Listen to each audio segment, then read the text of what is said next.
Alors aujourd'hui, je ne vais pas vous parler de mes favoris du moment, je vais vous parler de mes flops.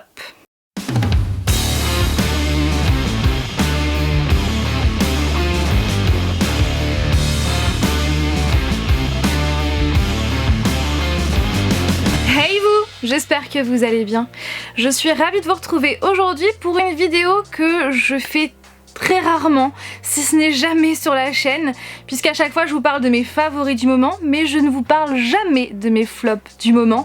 Et donc c'est ce que je vais faire aujourd'hui, je vais vous parler de mes flops de ces derniers temps, donc aussi bien en termes de séries que en termes de films. Alors c'est vrai que sur la chaîne je parle que très rarement de mes flops parce que je n'en ai pas souvent, peut-être parce que je suis bon public, j'en sais rien, peut-être parce que aussi c'est vrai que bien souvent, même quand j'ai pas spécialement aimé quelque chose, j'essaye toujours de trouver du positif, toujours, mais c'est vrai que c'est plutôt rare quand je n'ai pas apprécié quelque chose, c'est plutôt rare, mais ça arrive. Après je tiens à préciser que ça n'engage que moi, vous n'êtes pas obligé de partager mes avis, encore heureux. Après n'hésitez pas à me donner votre avis en commentaire parce que j'ai besoin d'avoir vos avis sur ce que je vais vous présenter. Après bien sûr toujours avec bienveillance, on est bien d'accord. Alors pour commencer je vais vous parler des films et je vais vous parler ensuite de la série parce que je pense que ça va faire hérisser le poil de certaines personnes qui ne vont pas être d'accord avec moi, mais j'ai besoin de vous en parler. Donc pour commencer, le premier film, il s'agit de Open House que vous pouvez retrouver sur Netflix. Alors ce film là je l'ai vu il y a quand même pas mal de temps avec mes collègues de travail et je me souviens que à la fin on s'est dit mais on a perdu notre temps en fait à regarder ça. Donc Open House, on avait voulu le regarder parce qu'il y a Dylan Minnette qu'on peut retrouver dans 13 Reasons Why mais aussi dans le premier Chair de poule notamment. Et on s'est dit bah s'il est dedans, le film doit être bien. Donc le speech de base, c'est l'histoire d'une mère et son fils qui vont aller habiter quelque temps parce qu'ils ont des problèmes familiaux. Ils vont habiter quelque temps dans une maison qui appartient je crois à de la famille ou des amis, bref je m'en souviens plus. Mais en tout cas ils vont être hébergés dans cette maison qui va être voilà, sans personne, ils vont être que tous les deux. Dans cette maison qui est au milieu de rien, il y a juste une voisine. D'ailleurs il y a pas mal d'incohérences avec cette voisine. Bref, les propriétaires vont les informer que cette maison va être mise en vente, donc forcément il va y avoir des visites. Donc ces visites aux États-Unis on les appelle des open house, donc littéralement maison ouverte. Donc il y a une pancarte devant la maison et les gens peuvent rentrer pour visiter la maison pour ensuite soit l'acheter soit la louer en fonction de si elle est à vendre ou à louer.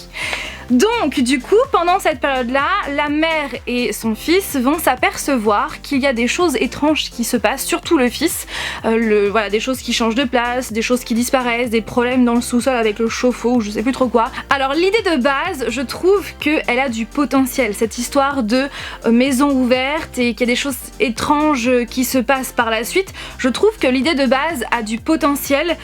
Mais c'est juste l'idée de base puisque finalement le scénario est plutôt lent, il n'y a pas énormément d'action, il y a quand même du suspense, mais justement le suspense nous fait, nous fait comprendre qu'il va y avoir un dénouement.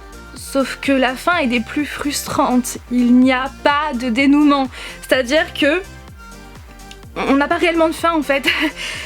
Il se passe des choses et on se dit ok, d'accord, en fait j'ai regardé 1h30, tout ça pour ça, et finalement j'ai perdu mon temps parce que il se passe pas plus, bref c'est difficile de ne pas vous spoiler n'est-ce pas. Et puis j'ai trouvé qu'il y avait quand même pas mal d'incohérences tout au long du film, notamment par rapport à la voisine. Voilà, c'est un film qui clairement on peut s'en passer sans hésiter. Regardez autre chose, regardez une énième fois votre film préféré plutôt que ça. Alors deuxième film, il s'agit de La chasseuse de géants. Donc La chasseuse de géants, c'est l'histoire d'une jeune fille qui chasse les géants. Je pense qu'il n'y a pas mieux comme résumé, c'est comme l'indique le titre en fait. Alors le speech de base, c'est l'histoire de Barbara qui a 12 ans, qui en fait est très solitaire, elle est débordante d'imagination, voire un petit peu trop, et souvent elle se rend seule dans sa cabane qui est pas loin qui est sur la plage, et dans sa cabane en fait elle rentre dans un monde où elle combat des géants. C'est du moins l'idée de l'idée qu'elle a en tête en fait. Sauf que ce film nous promet du fantastique, or il y a très peu de fantastique dans ce film. Ne vous attendez pas à des combats de géants, non, ce n'est pas le cas en fait. Le film nous promet ces choses là, mais ce n'est pas du tout le cas, puisque dès qu'on arrive à la fin on se dit d'accord, en fait c'est plutôt une métaphore. Barbara utilise ça en tant que métaphore, mais voilà, c'est pas vraiment ça. Je suis désolée, je suis obligée de vous dire ça parce que c'est pour vous faire comprendre qu'il ne faut pas que vous vous attendiez à un film de fantastique genre Jack et le haricot magique avec des géants. Non, ce n'est pas du tout le cas. Pas du tout, il n'y a pas vraiment de fantastique et c'est pas une histoire de...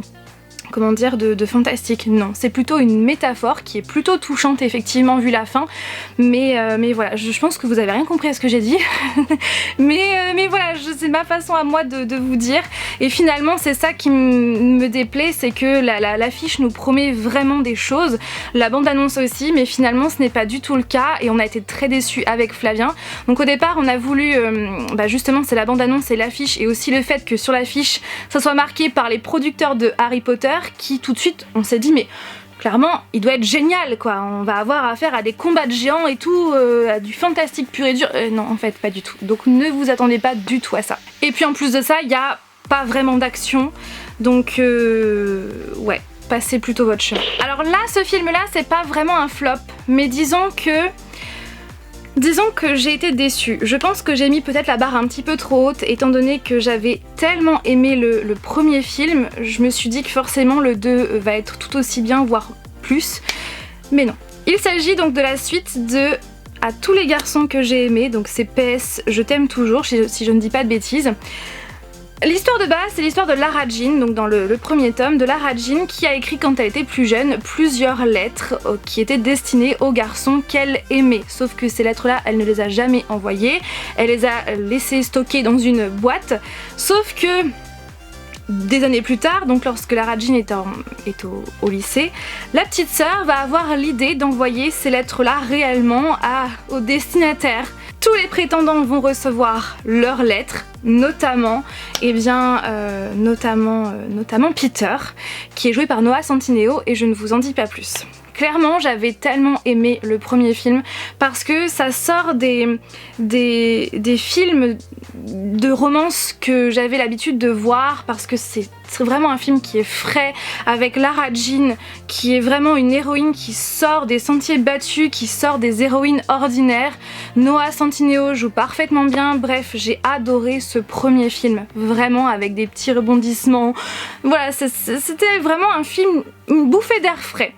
Et clairement, je m'attendais à ce que la suite soit pareille, sauf que finalement, j'ai trouvé cette suite un peu longue et malheureusement, il y a ça dans ce film. Je ne vous en dis pas plus pour ne pas vous spoiler, voilà, juste ça, ça suffit. Et vous le savez, je ne suis pas fan du tout, que ce soit dans les livres, dans les films, dans les séries, bref, vous avez compris, du coup... Ces moments-là, j'ai pas spécialement aimé, et puis j'ai trouvé vraiment Lara Jean un peu agaçante du fait qu'elle est toujours en pleine... elle ne sait pas ce qu'elle veut, elle ne sait pas quels sont ses sentiments envers le gars, je ne vous dirai pas son identité pour ne pas vous spoiler le 1. Bref, en tout cas, je l'ai trouvée un peu agaçante et finalement, j'avais l'impression d'avoir perdu cette étincelle que j'aimais dans le 1. Je ne l'ai pas retrouvée dans le 2 et j'ai pas retrouvé tout ce que j'aimais dans le 1. Donc finalement, ça n'a pas été un flop total parce que j'ai passé un bon moment, mais j'ai été déçue en fait de cette suite qui est vraiment en dessous du premier. Après, bien sûr, ce n'est que mon avis, on est bien d'accord, mais c'est vrai que le 1 est beaucoup mieux. Et là je vais me faire taper sur les doigts parce que je sais que beaucoup sont fans, et d'ailleurs j'avais fini par regarder cette série, commencer cette série parce que je l'ai abandonnée depuis. J'ai vu plein d'avis positifs sur internet et je me suis dit oh là, forcément je vais adorer, surtout que, alors je vais vous dire direct le nom de la série, c'est Ragnarok, que vous pouvez retrouver sur Netflix. Cette série se passe en Norvège, donc déjà je rêverais d'aller là-bas, et en plus de ça elle parle de mythologie nordique, qui est vraiment une mythologie que j'adore, notamment retrouvée dans les romans avec les runes, avec Asgard, Odin, Thor, etc. Et puis en plus de ça, la série s'appelle Ragnarok, et sachez que ça n'a rien à voir avec le Marvel, ça justement c'est comment dire inspiré de la mythologie nordique, comme les Marvel Thor qui sont inspirés sur la mythologie nordique. Thor existe réellement dans la mythologie nordique, Odin, tout ça. Et donc là la série Netflix est vraiment basée sur la mythologie nordique. Et je me suis dit mais je vais trop aimer, c'est sûr. Et je pense que j'ai mis la barre un petit peu trop haute. Donc l'histoire se passe dans la ville norvégienne d'Eda, où il y a de la pollution, où on voit que le réchauffement climatique est vraiment bien là. On va donc suivre Magne qui va venir vivre habiter à Eda avec sa mère et son frère. Il va ensuite rencontrer une jeune fille qui justement essaie de tout faire pour voilà, qui est pour le climat, qui est contre le réchauffement climatique. Et ensuite de ça, il va s'apercevoir qu'il est différent, qu'il a des super pouvoirs à la Thor. Je ne vous en dis pas plus. Ça ne l'a pas fait avec moi parce que déjà de base, même si j'adore les images, même si j'adore la réalisation et les images de la Norvège font vraiment rêver, bon, sauf quand il s'agit de pollution, j'ai pas spécialement accroché avec l'histoire, avec les personnages, avec le scénario. Il n'y a tout simplement pas assez de mythologie nordique à mon sens. Il y a des éléments de mythologie nordique, mais je dirais que c'est plus une série de teen drama qu'une série vraiment sur la mythologie nordique pure et dure. Voilà, c'est beaucoup plus teen drama et c'est vrai que c'est aussi beaucoup porté sur le climat. Alors j'aime bien le fait que justement, enfin j'aime beaucoup le fait que cette série parle de climat, de réchauffement climatique parce que c'est hyper important et on est tous concernés puisque c'est vraiment un sujet d'actualité. Je trouve ça bien que cette série aborde ce sujet, mais finalement la mythologie nordique passe un petit peu à l'as et finalement bah voilà, c'est un tout qui fait que pour moi il n'y a pas assez de mythologie nordique. J'ai pas accroché avec les personnages et je n'ai pas accroché avec l'histoire tout simplement.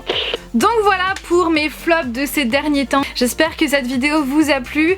Comme toujours, n'hésitez pas à réagir en commentaire avec beaucoup de bienveillance. N'hésitez pas à partager vos avis, bien sûr en respectant le mien. Voilà, je tiens vraiment à le préciser parce que ce n'est que mon avis. Sur ce, je vous fais tout plein de bisous et je vous dis bien à vendredi prochain pour une vidéo bonus. Oui, on va encore jouer à Animal Crossing. Plein de bisous à vous. Bye.